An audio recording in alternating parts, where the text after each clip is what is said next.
law enforcement use, such as using submarine detection equipment and high-tech surveillance gear to track people. ATF has long been involved in tracking our guns. In 1992, Congress appropriated $233 million for what is being called the Intelligent Vehicle Highway System, or IVHS for short. Another $240 million was appropriated in 1993.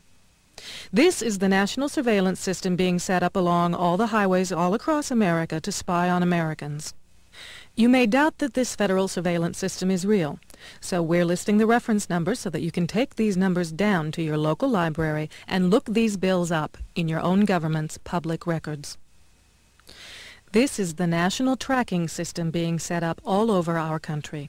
As usual, our lame media is touting this as if it's a great thing, and the government is selling it to us as if it was for our own good. Go out right now onto the interstate and look at the extremely tall light poles. When you find one with an antenna on it like this one, look closely and you'll see it has a camera. These cameras are part of the IVHS system that is being touted as the Great Oz of travel coordination. Supposedly, your car will be able to communicate with these cameras to tell you the shortest route to travel, or how far you have left to go, which is pretty lame when you consider that AAA has been doing this for years without spying on us. More importantly, these cameras can receive and tape information from your car, such as where you are.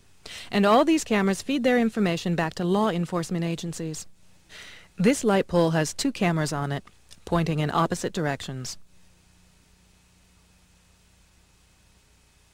Most of these cameras are located on the interstates for now. These cameras can be used to film people's license plates and generate tickets, or communicate with computers in police cars and even monitor you from satellite. Sound far-fetched? Satellites are already being used to track 18-wheel semi-trucks. Their movements show up on a large electronic map at the trucking headquarters, or wherever they'd like it to appear for that matter. Yet, if this were merely to help facilitate the movement of truck traffic around the country, why would the trucks need this warning that lets everyone know that a satellite is tracking it? This satellite tracking technology works by reflecting information from the receiving end on the truck to the scanner in the satellite. The satellite sends out a light source, and the information on the truck is reflected back to the satellite much the same way as the scanners in your local supermarket scans a barcode on your groceries. The technology isn't limited to barcodes because we have a circuitry that is so small it can contain hundreds of pages of information in a transponder that is so small it can be injected through a hypodermic needle. Humane societies have begun using these transponders to mark animals. A scanner can scan the transponder, and whatever information is on the scanner will show up on the scanner. The media is touting these InfoPet transponders as painless and harmless, and, of course, it's a wonderful way to locate our lost pets. The truth?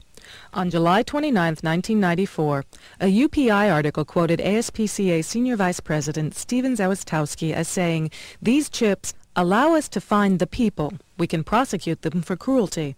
One of our great interests in the chip is for law enforcement purposes." Siege-10 makes a transponder that is 1/200th the size of a human hair. Will the national ID card requested by President Clinton actually be an implantable transponder? Sandia, a large defense electronics weapons contractor, has teamed up with Siege-10. Think of the applications here.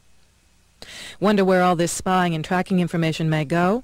Let's examine FinCEN, the Financial Crimes Enforcement Network, a 92-computer data bank in Vienna, Virginia, that contains information about everyone in the country, from your property records, health records, tax records, criminal history, all at the fingertips of law enforcement. Did you know our money contains a cellulose strip with silver lettering on it? Can our money be scanned from a distance? Can police tell how much you have? The plan to redesign the dollar mentions cosmetic changes, but Senate Bill 2158 creates a dual-standard international and national dollar which would cause hyperinflation, bankrupting the trucking industry, as imported gas prices skyrocket, leaving us with a 7-day food supply. How long will it be before everyone has to take a national ID and stand in a federal bread line? The Organized Crime and Drug Enforcement Task Force, OCDEF, is the coordinating agency that pulls all state and federal agencies together into multi-jurisdictional task forces, referred to in Public Law 100-690. The National Federal Police Force already exists. OCDEF can pull assets from any federal agency, including active-duty military, to use in law enforcement projects. They are flown in black helicopters with pilots from the 160th Special Operations Aviation Regiment, identified in this Time Life book series as the Night Stalkers, whose motto is "Death Waits in the Dark." The funding for these task forces is funneled through OCDEF and is untraceable to any given agency. These multi-jurisdictional task forces can be made up of DEA, ATF, FBI, IRS, Customs, and even UN troops. These small task forces are equipped with high-tech weaponry called non-lethal weapons to make it more efficient for a small group of men to attack a large group of people. One such weapon is an EMP weapon, an electromagnetic pulse weapon that imitates the blast from an automatic weapon and effectively disables the electronic circuitry. 4 EMP towers capable of regional destruction can be found in the Combined Federal Register, Volume 59, Number 10, from Friday, January 14, 1994. Small EMP devices called auto-arresters are implantable in roads to stop individual cars and available as weapons. Other non-lethal weapons have been perfected as well.